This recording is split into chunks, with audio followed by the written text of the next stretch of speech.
Dear Morgan, today is November 10th and it's Wednesday. I can't believe it's Wednesday already. Time is flying. Like tomorrow's Thursday and I'm almost done the week and it's pretty incredible. So today was about adventuring around campus and seeing how accessible it really is. And let me tell you, I had a bit of an eye opener. It's really interesting that there's so much planning that has to go into trying to figure out how to get around and where I have to go. It's 10 times, no, probably like way more times than I usually think of when I walk from point A to point B anywhere, really. And it takes a lot longer too because if I don't know where the ramps are, then I don't know where to direct people to push me. They don't know where to go. We have to search around to find places. And I guess you can see a lot of that in the video that I posted about our adventures around campus today. So, funny story before I start off about what I found. Almost fell out of my chair today. Almost tipped right over, face forward onto the ground.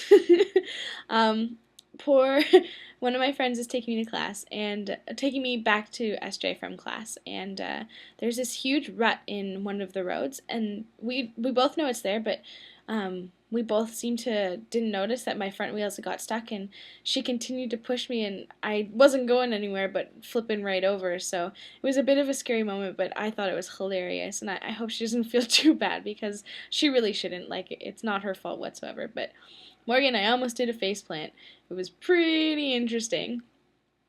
Anyways, so Ian and Jen today took me out after class and we went for a nice walk around campus. It's beautiful weather, and I thought, I might as well do it now because if I don't do it today, then the rest of the days of the week are going to be completely rainy and I won't have a chance.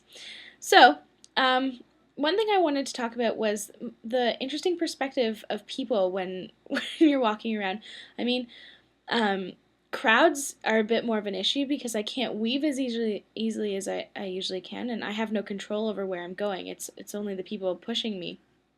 So it's a very different feeling. And when in crowds, I feel kind of claustrophobic and helpless because I can't see people's faces and I can't wheel myself out of the places. They just walk around me or walk in front of me or I run them over, and I feel really bad about it. And it's really difficult. It's almost like we don't know how to walk the right way to accommodate people in wheelchairs. It's really interesting. And the point of view is completely different too, Morgan. I have never seen so many people's butts in my life, but that's all I can see from the level that I'm at sitting in this chair. But.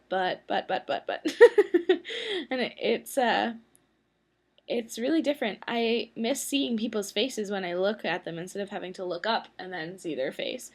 And I was also noticing in like the counters in all the shops and stores around campus, they're all really high, so I can't even see the people behind the counter when I'm going to order something or buy something.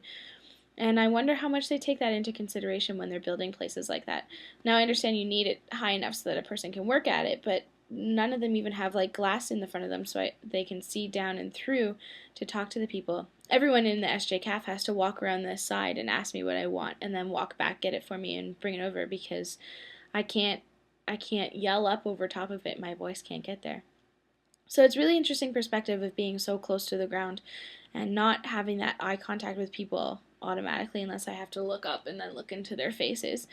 Um, I'm even shorter than usual, and I wonder what you do to combat that. Like, how do you work to go face to face with someone instead of face to waist area? Um, and if that bothers you anymore, if you're quite used to it. So yeah, that's my perspective of people. Campus is mostly accessible in all areas. All the buildings have to be, like I've said before, so they have elevators or lifts, and it was fun going through some of the buildings to try and scout those places out. Um, what what University of Waterloo has is tunnels that go underground to all the different buildings, but I realized today that I wouldn't be able to access them if I was in a wheelchair because the only way you can get down to those tunnels is by the stairs. So that means people in wheelchairs have to go outside in the wintertime. And I guess that's where like the accessibility van comes in handy. Like amazingly, they do an incredible job around campus. But it still kind of flabbergasts me that we don't give the opportunity of the tunnels to the people in the wheelchairs as well. And I think we should, because those are great tools. Um, Another thing I noticed was the curbs. The way that Waterloo is structured is that the University of Waterloo, anyway, is that we have one ring road that goes around the entire outside campus, which is where the video starts. And to get anywhere on the inside to all the buildings and stuff, you have to go inside Ring Road, so you have to cross it from where you are at SJ. But the thing is that it's all raised curbs, and there's only certain places where you can get down where the curb slopes down to meet the ground. And while I understand that, in Chatham we have, and at least in Prestanza, we have those slanted curves so you can get down at any point, but those don't exist here. And it's really interesting because you have to plan your route by the next time you can get off, and sometimes you have to walk on the road, which is a little scary, so that you can make it to the next curb. What's really interesting is all the construction, and outside our Student Life Center, there's one curb that you can get down and get up again, but the one that you can get up again is blocked by one of the gates that are kept open for the construction site. And I was a little upset about that, because it's something little that they should have noticed when they were opening the gate, that they were blocking by 2 inches the access of this sloped ramp up onto the sidewalk from the road. So we had to walk down onto the road, all the way up the road past the SLC, which is the Student Life Center, cross and get onto the sidewalk, and come all the way back down to the SLC to get inside. And I found that was really frustrating, because they could have just either opened the gate a little bit more so that people could get up on that part of the sidewalk through that little ramp, or they could have kept it a little bit more closed. Simple little things, but it's impossible to move, so the sidewalk is now completely inaccessible for a good little while, and adds a lot to your walk. And the construction also makes a couple other difficulties. We went into the environment building, and you can see in that video that we went to the environment building, and right after the video camera stopped videotaping, there's a lot of loose gravel around the entrance door, and I got stuck. Ian had to push while Jen was pulling to get me out of the rut that I was in, because there was no way I was moving anywhere. The ground was way too bumpy. The stones had just sucked the wheels in, and I was going nowhere. So it was really difficult to get into that building, and it's a really important building. So it was a grand adventure around campus today, and I think tomorrow is our goal is to try and get me into a car and see how well that goes. It should be really interesting, and I promise I'll videotape the process. I just wanted to tell you, Morgan, so many people have been messaging me and emailing me and commenting on the blog. It's incredible. There are so many people out there who are connecting with this, and it's really cool. And I just wanted to mention one of the comments that was posed on the blog itself, and it was asking that question again about the word disability. And Morgan, I'd really like to know what you think about the word disability, and what you use, if you use anything at all. I'm going to say that in my life, I use disability, and I choose disability over handicap any day. Words like handy-capable and that type of thing that were mentioned, I think they're really cute, and I think they're really cool. I don't tend to use those words. I say disability more often than not. And I don't really know where I stand on this subject, because sometimes I even feel that awkwardness around what I'm supposed to say, what I'm not supposed to say. Half of me just wants to say, well, what's the point of having a term at all? Like, it's just different. Just like I'm different. But I understand that classifications are sometimes needed and that type of thing. And I guess disability to me seems the most widely used in a politically correct type of way. But to be honest, I think it comes down to the tone of voice and the meaning when someone uses the word. It's, excuse me, it's not just about what word you're using, it's how you're using it.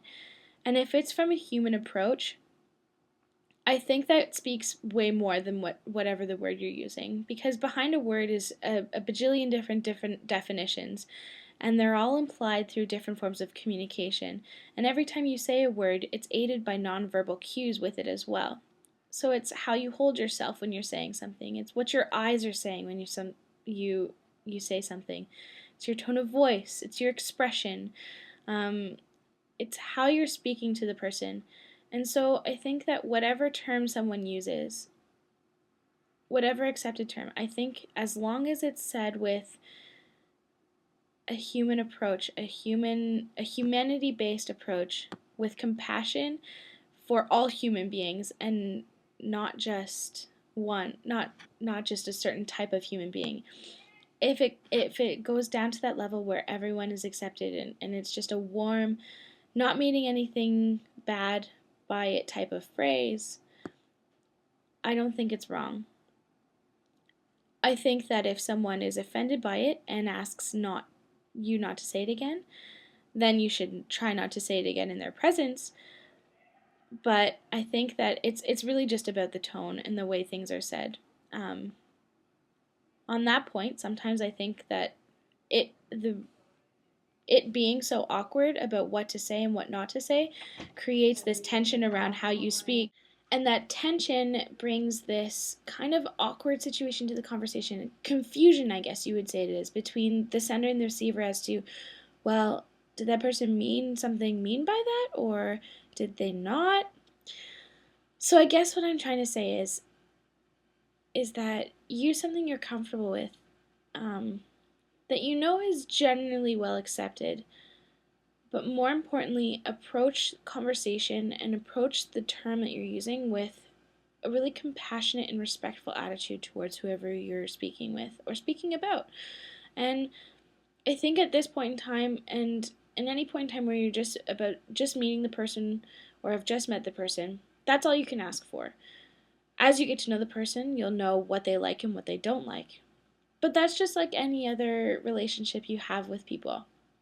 So I think it's just important to treat people with compassion and respect no matter who they are and what they are. And by labeling someone, I don't know, I just say be cautious with the label, but approach it with a human to human idea frame in mind. And that's all that I think anyone can really ask for right now. But Morgan, I'd like to know what you think about it and how you feel, because you're the one who's getting this label put on you. You're the one who people label as someone with a disability. These words are being used to describe you, and I want to know how you feel about that, what you'd prefer, what you think other people prefer, and also if you'd prefer anything at all. Because I think it's important to understand the other side. I've never been in your shoes, and I'm rolling a day in your wheels, but I've never been in this position as long as you have, and have been exposed to people talking about you and talking to you like you have. So I'd be really interested to see what you think and how you feel about it. Thank you for bringing up that question again. It's a really, really interesting topic, and something that I think I'm going to be exploring a lot more as I go along. Finally, Morgan, I just want to say good night. I hope you're having a great sleep, and tomorrow should be another great day. And love ya. Talk to you soon. Mac.